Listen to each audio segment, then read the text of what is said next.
Allahu Akbar, Allahu Akbar, Allahu Akbar, Allahu Akbar. Salam sahabat Ahmad Surya Channel. Karena ini bulan Ramadan, jadi tidak ada salahnya berbagi info seputar Ramadan. Kali ini kita akan melihat berbagai macam cara dan keunikan salat tarawih di Indonesia dan luar negeri. Mari simak ulasannya. Pertama, salat tarawih dini hari. Ada salat tarawih yang digelar pada saat dini hari. Ini terjadi di Masjid Kauman Yogyakarta, yang diadakan pada pukul 2 pagi. Salat sunnah satu ini dilakukan pada jam tersebut bukan tanpa alasan. Itu supaya masyarakat bisa melaksanakan ibadah yang hanya ada pada bulan puasa ini menjadi lebih khusyuk. Lalu, alasan lainnya adalah karena salat satu ini dianggap sebagai penutup ibadah sunnah dalam satu hari sepanjang bulan Ramadan.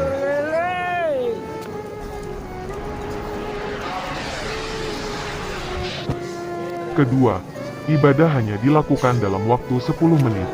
Keunikan lain bisa ditemukan di wilayah Blitar, Jawa Timur.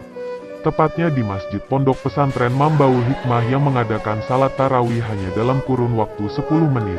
Padahal, ibadah yang dilaksanakan adalah 20 rakaat dan ditambah dengan salat witir 3 rakaat.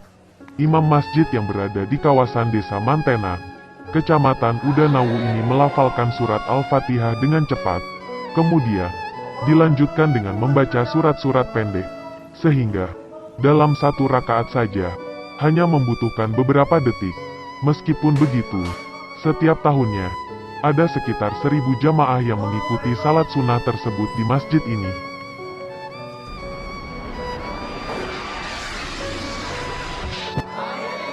Ketiga, satu salat, satu juz. Selanjutnya, ada setiap satu salat tarawih, maka bacaannya sebanyak 1 juz Al-Quran.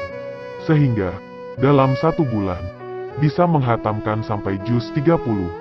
Tradisi seperti ini sebenarnya sudah banyak dilakukan di beberapa daerah di Indonesia.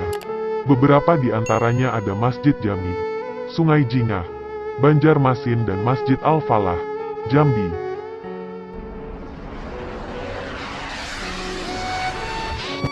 Keempat, di Masjid Agung Surakarta yang berada di Kompleks Keraton Kasunanan juga menyelenggarakan salat tarawih unik, di mana ada 2 jamaah yang berbeda di dalamnya. Hal yang membedakan adalah imam dan jumlah rakaat. Hal tersebut dinamakan dengan tradisi pluralisme khas Surakarta. Jamaah dengan jumlah rakaat sebanyak 23 menempati ruang sebelah kanan masjid. Sedangkan jamaah yang melakukan salat sebanyak 11 rakaat berada di ruang aula utama masjid. Walaupun berada dalam satu masjid, kedua jamaah tidak terganggu sama sekali dengan suara imam yang di sebelahnya. Ini karena pihak masjid telah mengatur volume pengeras suara kedua imam.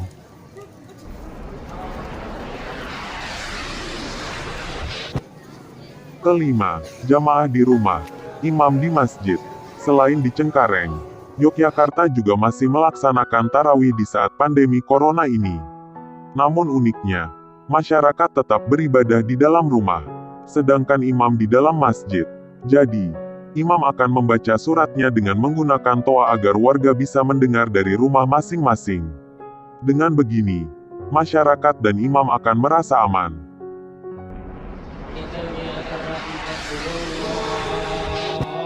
Keenam, pihak masjid memberikan souvenir untuk jamaah. Kali ini di Masjid Nurussalam, Beji, Depok, memberikan sebuah pelayanan unik kepada setiap jamaah yang datang. Adalah memberikan souvenir kepada semua jamaah salat tarawih yang datang. Souvenirnya berbeda-beda setiap tahunnya. Seperti di tahun 2019 adalah ballpoint. Ini dilakukan pihak masjid untuk memberikan motivasi kepada jamaah supaya terus rajin melaksanakan ibadah sunnah tersebut sampai akhir Ramadan.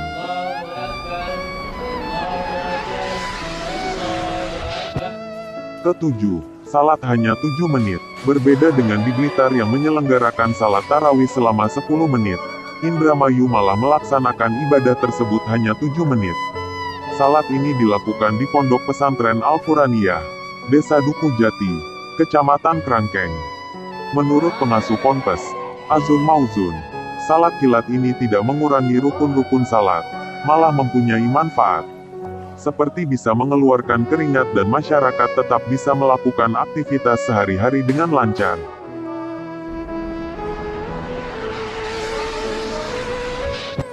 Kedelapan, salat tarawih 8 jam. Selain tercepat, ada juga salat tarawih terlama, yakni sekitar 8 jam. Salat ini digelar di Desa Temboro, Karas, Magetan, Jawa Timur. Ibadah tersebut bisa menghabiskan waktu yang lama, karena bacaannya dalam satu salat bisa sampai 30 juz. Dan uniknya, ini dilakukan di beberapa masjid di Desa Temboro. Biasanya, salat ini dimulai pada pukul 19 sampai pukul 3 keesokan harinya.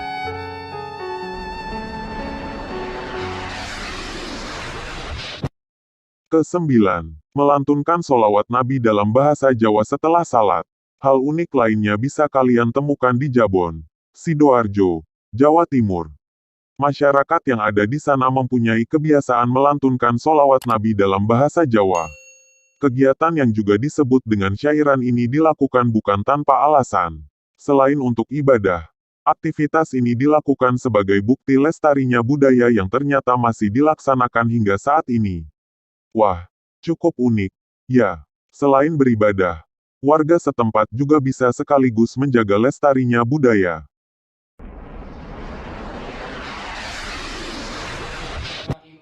Ke-10, satu ayat setiap rakaat. Keunikan lainnya juga ada di Banda Aceh nih.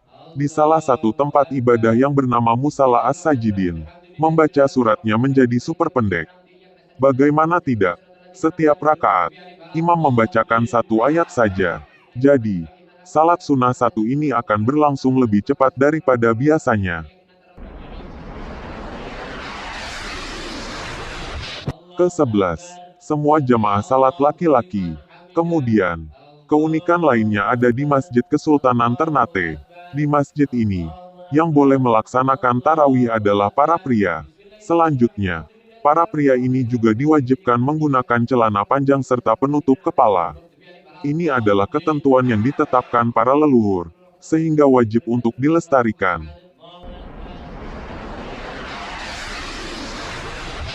Ke-12, meneriakkan kata "Alae" untuk penyemangat.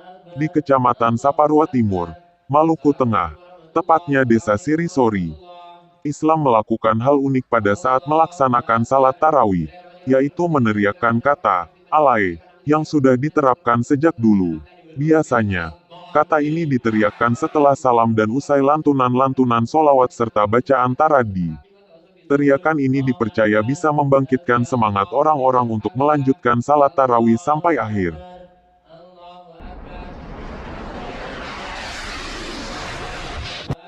Ke-13, salat dimulai pada pukul 22, di kawasan Sukasada, Kabupaten Buleleng.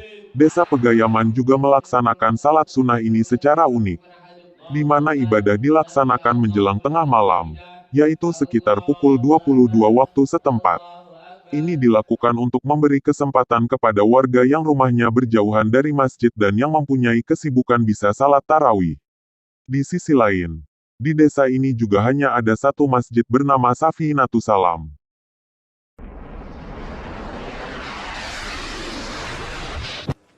Kita beralih ke luar negeri. Pertama, menghatamkan Al-Quran di salat tarawih, tepatnya di Pakistan.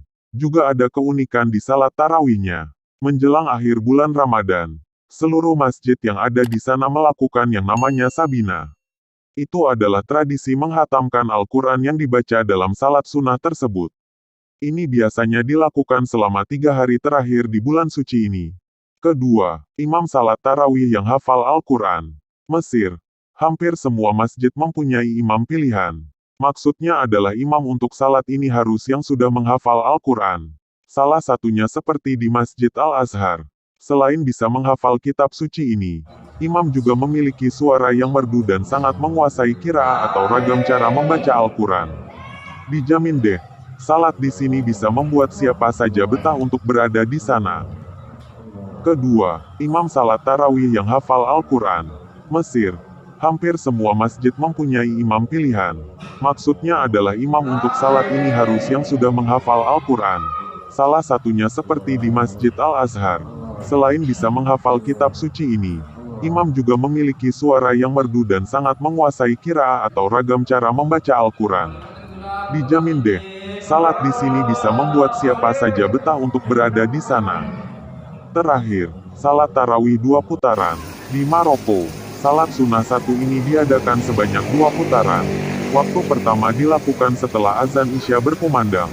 Salat tersebut dilakukan sebanyak 10 rakaat yang masing-masing 2 rakaat. Sedangkan putaran kedua dilakukan setelah azan subuh dikumandangkan. Dengan 10 rakaat dan ditutup salat witir. Jadi, jangan heran apabila kalian melihat banyak orang berbondong-bondong ke masjid sesaat setelah azan subuh ketika berada di Maroko. Baiklah sahabat Ahmad Surya Channel, itulah beberapa salat tarawih unik yang ada di dunia. Mulai dari Indonesia sampai luar negeri yang punya karakter masing-masing. Hal ini pun menjadikan sebuah keragaman yang sangat indah. Meskipun berbeda tetapi tujuan tetap sama, yaitu menyembah Allah Subhanahu wa Ta'ala. Jangan lupa teman-teman klik subscribe, like, share dan tinggalkan komentar.